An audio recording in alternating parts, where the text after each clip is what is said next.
Boa noite, caros irmãos e irmãs. Mais uma vez, temos aqui convosco o Sr. António Morva e eu, para refletirmos juntos, nós aqui e vós do outro lado, refletirmos juntos na mensagem do terceiro domingo do tempo comum. Agradecemos a vossa presença e vamos então, boa noite, Sr. António. Boa noite, irmã. Como é que a irmã está aqui? Graças a Deus. No meio do inverno, não é? Estamos com saúde, com muita alegria e também com muito amor para estarmos aqui com a nossa comunidade portuguesa a refletir juntos o mistério da fé. A refletirmos juntos neste Jesus que quer, que nos ama e que quer que nós cresçamos mais e mais na comunhão com Ele. E eu sei que é para nós um privilégio entrarmos nas casas das pessoas que abrem a sua televisão para nos estarem a ouvir, a ver e a ouvir. É um privilégio, na verdade, mas ao mesmo tempo também, quando o diácono João Sousa me pediu para fazer o programa, eu fiquei admirado depois do número de pessoas que vêm dizer, olha, a gente vê o programa e a gente gosta de ver o programa, portanto, é com muito gosto que estamos aqui, não é? É realmente com muito gosto e com muita gratidão a Deus que nos dá-nos esta oportunidade de estarmos unidos com a nossa comunidade portuguesa na fé. E de partilharmos a nossa reflexão. Como a irmã disse, estamos no terceiro domingo do tempo comum, dia 21 de janeiro, e a primeira leitura hoje é uma leitura da profecia de Jonas. E talvez para que as pessoas que nos estão a ver e a escutar entendam um bocadinho melhor, o profeta Jonas foi chamado para ir pregar a mensagem de Deus a uma cidade que era a cidade de Nínive. Não era um lugar em que ele gostava de ir. Nós vamos explicar daqui a bocadinho porque era. Ele não queria ir e a primeira vez que Deus o chamou, ele em lugar de ir para um lado foi para o outro. E depois isso não lhe resultou muito bem, não foi? Mas vamos ler a leitura e depois nós falamos. Leitura da profecia de Jonas. A palavra do Senhor foi dirigida a Jonas nos seguintes termos. Levanta-te, vai à grande cidade de Nínive e apregoa nela a mensagem que eu te direi. Jonas levantou-se e foi a Nínive, conforme a palavra do Senhor. Nínive era uma grande cidade aos olhos de Deus. Levava 3 dias a atravessar. Jonas entrou na cidade, caminhou durante um dia e começou a pregar, dizendo: Daqui a 40 dias Nínive será destruída. Os habitantes de Nínive acreditaram em Deus, proclamaram um jejum e revestiram-se de saco desde o maior ao mais pequeno. Quando Deus viu as suas obras e como se convertiam do seu mau caminho, desistiu do castigo com que os ameaçara e não o executou. Palavra do Senhor. Demos graças a Deus. Então, como eu dizia há bocado, e como as pessoas que nos estão a ouvir sabem, o profeta Jonas, Deus chamou a primeira vez e ele não queria ir a Nínive porque Nínive era a capital do reino do Império Assírio e os assírios e os judeus não se davam muito bem, estavam sempre a lutar uns contra os outros e, portanto, ele entrou para o barco, mas em lugar de ir na direção de Nínive, foi para o outro lado. Houve uma grande tempestade, Os marinheiros ficaram assustados e ele disse, olha, isto é a culpa minha, vocês deitem-me ao mar. Eles deitaram no mar, veio um grande peixe, engoliu, ele passou 3 dias no ventre desse grande peixe, depois o peixe vomitou na praia e ele, então, quando Deus o chamou a segunda vez, ele decidiu ir. Mas é interessante porque ele não queria ir porque tinha medo desta cidade. E eu penso que se Deus me chamasse para eu ir pregar o Evangelho à Coreia do Norte, eu não queria ir, porque tenho medo de ir para lá, não era? Foi a mesma coisa com o profeta, mas nós devemos ter confiança em Deus. E Deus, na verdade, ele anunciou e foi interessante a ação dos ninivitas. Eles escutaram a palavra, não foi? Quando o Sr. António estava a dizer que a primeira vez que Deus chamou Jonas, ele não aceitou, não escutou, diríamos assim, o chamamento. Eu estava assim a refletir e isso criou uma grande tragédia para os marinheiros do barco e tragédia para ele. Coitado do pobre, como é que ele se sentiria no ventre daquele peixe. Mas também isto pode ser uma reflexão para nós, que muitas vezes quando Deus nos chama,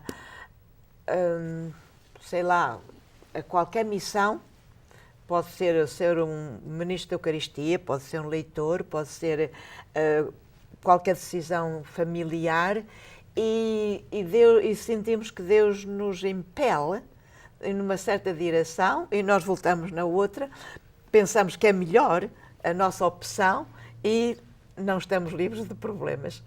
Ao contrário, nós vemos agora nesta leitura que primeiro vemos o amor e a misericórdia de Deus.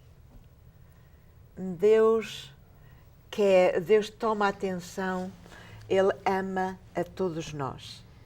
Os ninivitas não eram judeus, não eram parte do povo escolhido, mas deles precisavam de arrependimento e Deus não os excluiu da sua graça e manda alguém que Deus os vai castigar se eles não mudam de vida. Portanto, o amor misericordioso de Deus para com todos, para aqueles que realmente procuram amá-lo e servi-lo, e para aqueles que estão afastados dele, nós diríamos, que estão afastados dele por qualquer motivo. E isso às vezes deve-nos chamar a atenção, também nós, sermos misericordiosos, compassivos, com um drogado, com um bêbado, às vezes com as pessoas da rua que tentamos puxar para o lado, e vermos que essas pessoas também são amadas por Deus e que a graça de Deus também está com eles e que Deus também os chama para fazerem parte do seu redil, do seu povo. Domingo passado a irmã falou acerca da nossa capacidade de reconhecermos a Jesus, não foi? No Evangelho, São João Batista disse aos discípulos, eis o Cordeiro de Deus. Ele, portanto, reconheceu Jesus como Cordeiro de Deus. E, portanto, ele reconheceu. Nós, muitas vezes, não reconhecemos a Jesus. E, às vezes, as pessoas que nós podemos pensar que são más, o Jonas pensava que os ninivitas eram maus, às vezes essas pessoas podem ter um coração muito bom e podem ser, às vezes, melhores do que nós. Eu, às vezes, penso, encontro-me a mim mesmo na igreja, às vezes a ter uma crítica de alguém, vejo uma pessoa que vai fazer isto, vai fazer aquilo e penso qualquer coisa e depois digo, mas afinal de contas o que é que tu estás a pensar? Aquela pessoa é ou pode ser muito melhor do que tu. E às vezes as pessoas que nós pensamos que são más são melhores do que nós. Nós devemos ter muita cautela em não procurar julgar as outras pessoas. Está correto, porque se nós vemos nos Evangelhos, em que Jesus, por exemplo, lemos há muito pouco tempo, a atitude do centurião, quando vai ter com Jesus para lhe curar o servo, e Jesus diz, eu não encontrei semelhante fé no povo de Israel. Este centurião era romano. não era israelita. E Jesus diz, eu não encontrei tanta fé. E temos várias situações nos relacionamentos de Jesus com as pessoas em que ele diz, não encontrei tanta fé em Israel. Diga. E o Sr. António tocou um aspecto muito importante, que é o julgar o outro. Nós temos esta tendência, é fruto do pecado, de pensarmos que sabemos e que temos o direito de julgar e de condenar. E realmente não temos. Não, uma vez fizeram uma pergunta ao Papa Francisco, acerca de certas pessoas, e a resposta dele, que eu gostei muito, foi: quem sou eu para julgar? Quem sou eu? Eu não posso estar a julgar os outros. Mas também um aspecto desta leitura que achei bastante interessante foi a questão que eles arrependeram-se. Imediatamente os ninivitas arrependeram-se. E nosso Senhor, ou Deus perdoou-lhes. E já não os castigou como era para os castigar. Portanto, Deus está sempre disposto a perdoar-nos.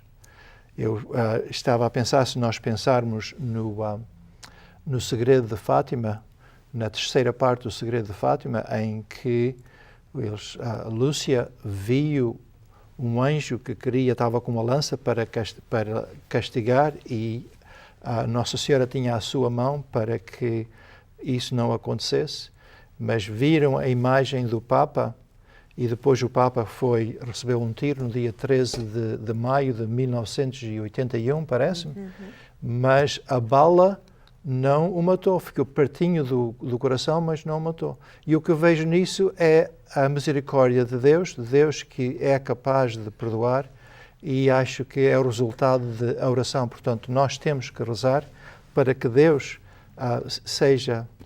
vá perdoar os nossos pecados. E nós vamos fazer um pequeno intervalo. Estamos aqui a dar um sinal para fazermos um intervalo. Portanto, caros amigos, vamos fazer um intervalo de apenas 1 minuto e voltamos daqui a bocadinho para lermos o Evangelho e continuarmos a nossa reflexão. Então, até já. Boa noite, caros amigos. Mais uma vez estamos convosco na segunda parte do nosso programa, aqui do dia 21 de janeiro, o terceiro domingo do Tempo Comum. Hoje eu sou o António Borba e eu estou aqui com a irmã Rosa Maria Branco. Bem-vinda mais uma vez aqui à segunda parte do nosso programa. Estivemos a falar na primeira parte do profeta Jonas, não foi? É verdade. E o Jonas, eu gostei de uma coisa que a irmã disse, que acho que foi muito bem. Eu não tinha pensado muito nisso, mas foi o fato de, quando o Jonas disse que não a Deus, e foi no caso contrário, causou muitos problemas, não só a si mesmo, mas aos outros também. Nós, às vezes, também, quando dizemos não e vamos para o outro lado, causamos problemas. Essa é uma pequena coisa que eu, quando era jovem, e tinha menos juízo do que tenho agora, graças a Deus, eu tinha um carro grande e um carro com força. E lembra-me, um domingo à noite, isto é uma confissão pública agora, mas num domingo à noite, eu, em lugar de ir para a missa, fui para Modesto para andar para trás e para diante no McHenry. E vinha do McHenry para baixo e um carro parou em frente a mim e dei uma pancada atrás no outro carro. Se eu estivesse na missa, isso não me tinha acontecido, não era? Portanto, um pequeno exemplo daquilo em que, quando o Nosso Senhor nos diz vai para este lado e nós vamos para o outro, nós causamos problemas. E porque somos um corpo místico, as minhas ações têm influência no mundo inteiro. Tem influência nas suas, tem influência no mundo inteiro. Diz que quem peca, que não peca sozinho. O meu pecado, a gente não pode dizer, ninguém me viu a pecar. É o meu pecado. O meu pecado não é só o meu pecado. O meu pecado atinge o corpo místico de Cristo. Como também as minhas boas obras, a minha capacidade de fazer bem, a capacidade que Deus me dá, o meu fazer bem, a minha oração vai ter um impacto positivo em todo o corpo místico de Cristo e em toda a Igreja, e não só, no mundo inteiro. Porque, por exemplo, nós vemos em Fátima, que acabamos de celebrar o centenário, que Nossa Senhora diz às crianças: rezai pela conversão dos pecadores. Ora, esses pecadores, Deus sabe, a gente não sabe quais são os pecadores que a minha oração vai atingir. Portanto, verificamos que as nossas ações têm um impacto positivo ou negativo em todo o mundo. E isso é muito bom, às vezes temos consciência disso. A irmã falou no pecado e eu, há anos, tinha uma ideia, eu fazia uma reflexão que não estava certa. A minha reflexão, eu comparava o pecado a uma nódoa. Nós tínhamos uma camisa e, portanto, fazíamos um pecado e havia uma nódoa, depois fazíamos mais um pecado e havia mais uma nódoa, até que havia muitas nódoas. Mas o pecado, acho que é mais do que isso. O pecado é como que uma ferida. E uma ferida tem que ser curada. Uma ferida faz mal a mim, mas muitas vezes faz mal aos outros também, porque afeta os outros. Se eu estou doente, alguém tem que me tomar conta de mim e, portanto, quando eu peco, eu estou-me a afetar a mim, mas estou a afetar os outros também, como a irmã disse, no relacionamento com os outros. É verdade. Mas vamos ir então ao Evangelho de hoje, não é? O Evangelho de São Marcos, no qual Jesus chama os seus primeiros discípulos, não é? É como que a continuação do domingo anterior. No domingo anterior vimos o chamamento veio o André, que chamou o Pedro, e agora depois vemos o Jonas. Jesus chama o Jonas na primeira leitura e agora vamos ver o que é que acontece. Vamos lá. Depois de João ter sido preso, Jesus partiu para a Galileia. Não é este o Evangelho, pois não. É o terceiro. É esse, é sim. E começou a proclamar o Evangelho de Deus, dizendo: cumpriu-se o tempo e está próximo o reino de Deus. Arrependei-vos e acreditai no Evangelho. Caminhando junto ao mar da Galileia, viu Simão e seu irmão André, que lançavam as redes ao mar porque eram pescadores. Disse-lhes Jesus: vinde comigo e farei de vós pescadores de homens.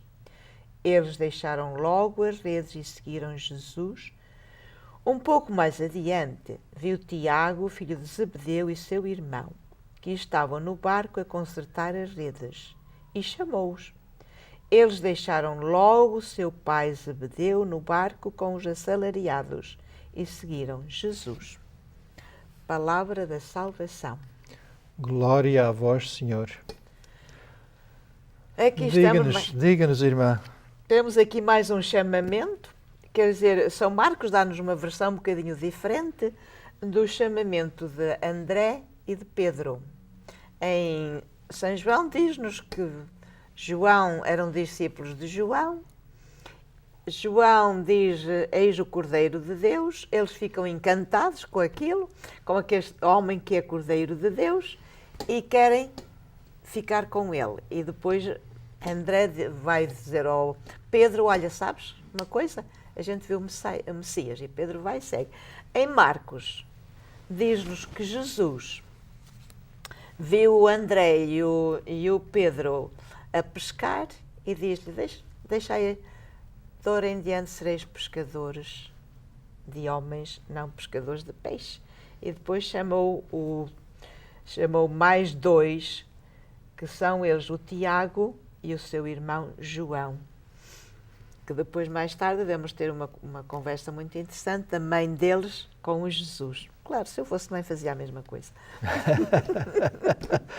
Qual foi essa conversa, que agora as pessoas vão estar a dizer, mas afinal de contas, qual foi essa conversa? Qual foi essa conversa que ela teve?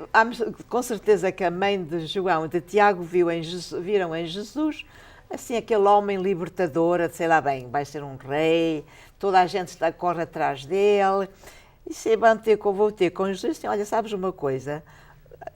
Deixa que os meus filhos se sentam à tua direita, e tu vais ser o rei, és uma pessoa importante. Que um se senta à tua direita e outro à tua esquerda. E ele diz: olha, tu não sabes o que pedes. Não sabes o que estás a pedir. É verdade, porque na realidade qualquer mãe fazia isso. Mas também o outro aspecto disso é que eles não tinham a mínima ideia do que é que os esperava, não era? Quando começaram a seguir Jesus, não sabiam bem aquilo onde é que ia dar. Eles seguiram. Nós falámos domingo passado acerca do princípio da paróquia Nossa Senhora da Assunção em Interlóquia, como começou com uma coisinha pequena e depois foi dar nisto. Muitas vezes nós não sabemos o que é que uma coisa pequena pode dar, ou qualquer um sim que nós dizemos, o que é que isso, afinal de contas, pode chegar a ser. Às vezes dizem-nos que quando nós dizemos sim a Deus, Ele nunca mais para de nos pedir que nós digamos mais sims, não é? Neste momento veio-me à mente o sim de Nossa Senhora, aquela jovem de 15 anos, quando o anjo Gabriel lhe bate à porta e diz, olha, sabes uma coisa, Deus tem um plano para ti, e o plano é seres a mãe deste Messias, deste Jesus. Nossa Senhora não tinha a mínima ideia do que o fiat, o sim dela, a repercussão daquele sim que ia ser a salvação da humanidade inteira. E ela diz, mas afinal de contas, como é que isso vai acontecer se eu não conheço o homem? E o anjo diz, mas vai ser concebido pelo Espírito Santo, e ela aceita. Aceita na confiança e na esperança. Uma vez mais, é como que a reforçar a reflexão que fizemos no domingo anterior, a importância que tem para nós e para o mundo a escuta de Deus, pode ser através da palavra, da Sagrada Escritura, pode ser através de um acontecimento, pode ser, e nós vimos aqui no domingo passado, através de outra pessoa, a repercussão que isso vai ter para a salvação do mundo inteiro. Eu acho que uma das coisas que eu estava a refletir nesta leitura diz assim, cumpriu-se o tempo e está próximo o reino de Deus. E nós podemos pensar que, bem, Deus está próximo o reino de Deus, mas afinal de contas, quando é que o reino vai vir? Às vezes pensamos que o reino de Deus que é o fim do mundo, ou que seja isto, ou que seja aquilo. Mas eu pensava que, ao eu ouvir o São João Paulo II, se nós formos ver a vida dele, o Papa João Paulo II, que agora é santo, nós vimos que aquilo era um homem que era um atleta, ele gostava muito de esquiar e depois, pouco a pouco, foi ficando velhinho e depois teve aquela doença que era o Parkinson's e nós víamos ele a tremer, mas sempre foi muito claro e muito aberto com a sua leitura. E para mim, ele era uma amostra perfeita do reino de Deus. Aquilo era o reino de Deus no meio de nós. Eu, ao pensar em Santa Teresa de Calcutá, aquela aquela senhora pequenina, mas a passar a sua vida no meio dos pobres da Índia, de Calcutá, a presença do reino de Deus. Portanto, o reino de Deus está no meio de nós. Nós é que o temos que descobrir. Voltando outra vez àquilo que a irmã disse, afinal de contas, somos nós capazes de reconhecer Jesus, somos nós capazes de reconhecer o reino de Deus. O reino de Deus está no meio de nós. Mas para reconhecermos esse reino de Deus, temos logo a seguir umas certas condições. E há duas condições que Jesus põe aqui. Cumpriu-se o tempo e está próximo o reino de Deus. Arrependei-vos e acreditai no Evangelho. Portanto, se realmente estas duas condições não existirem, nós não somos capazes de reconhecer o reino de Deus, que naquele tempo o reino de Deus seria Jesus no meio deles. E então o que é isto, arrependei-vos? Nós vimos no domingo passado que Nínive arrependeu-se da maneira como estavam a viver naquela cidade, Deus perdoou-lhe e eles mudaram de vida, por isso que Deus lhe perdoou. Portanto, o arrependimento implica uma mudança de vida, uma mudança de valores. E diríamos assim, nós temos na nossa igreja aquele grande sacramento da confissão e que muitas vezes até não usamos como devíamos, no sentido que não usamos tanto quanto devíamos, esquecendo que a confissão é um canal de graça para nós que nos ajuda ao arrependimento e ao acreditar, e é também a manifestação da misericórdia e da bondade de Deus para connosco. E, portanto, arrependei-vos, que quer dizer mudai de vida, convertei-vos, metanoia. E também podemos nos perguntar o que é que existe na nossa vida, que agora, durante a quaresma que está para chegar, o que é que nós precisamos de mudar, de converter para Deus, para que depois reconheçamos a sua presença. Um outro aspecto aqui deste Evangelho também me tocou bastante é esta questão da escolha de Deus, ou de Jesus. Portanto, quem é que ele escolheu para o seguir? Ele escolheu pescadores, homens muito simples. Nós às vezes pensamos, eu não tenho estudo, eu não sei fazer isto e não sei fazer aquilo, mas afinal de contas, de Jesus não foi à procura daqueles que tinham muito estudo, ele foi à procura dos homens simples e foi dos pescadores que ele pediu que o viessem ajudar e que fez, na verdade, pescadores de homem. Portanto, nós nunca podemos dizer a Deus, eu não posso porque eu não tenho os talentos. Deus escolhe-nos porque Ele vê que nos pode ajudar e nós temos que dizer que sim, não é? Claro que nós somos apenas o instrumento, nós somos o canal através do qual Deus se revela. E nós podemos ir novamente à mensagem de Fátima. Como é possível Deus mandar Nossa Senhora, porque Nossa Senhora foi Deus, disse assim, olha, vai a Fátima, Portugal, a Cava da Iria, estão lá 3 crianças, fala com elas e dá-lhe esta mensagem. Claro, na nossa mentalidade de adultos, nunca mais concebíamos a ideia de que Deus vai escolher 3 crianças que não sabem ler nem escrever para dar uma mensagem que vai ter o impacto no mundo inteiro e vai ter o impacto mesmo no mundo político. No mundo político, na Igreja e no mundo inteiro. Portanto, diríamos assim, os pensamentos de Deus, nós dizemos, os pensamentos de Deus não são os pensamentos dos homens. Estamos muitas pessoas a escutar-nos que já estão mais ou menos na minha idade e já são avós e podem dizer, mas afinal de contas eu não sei o que é que eu posso fazer, sou uma pessoa simples. Podem fazer muito, não é verdade? Nunca podem dizer, não posso fazer muito. Podem fazer muito. Podem apenas escutar a palavra de Deus e olhar para os seus corações. E podem atingir muitas pessoas pela oração e pelo seu relacionamento com os seus netinhos, com os seus filhos, com os vizinhos. Deus sabe com quem. E também temos a outra palavra, acreditar. A palavra acreditar aqui não significa acreditar nas leis da Igreja. Significa viver a mensagem que Cristo nos transmitiu, que nos deixou aqui na Terra. E então, boa noite, até à próxima, se Deus quiser.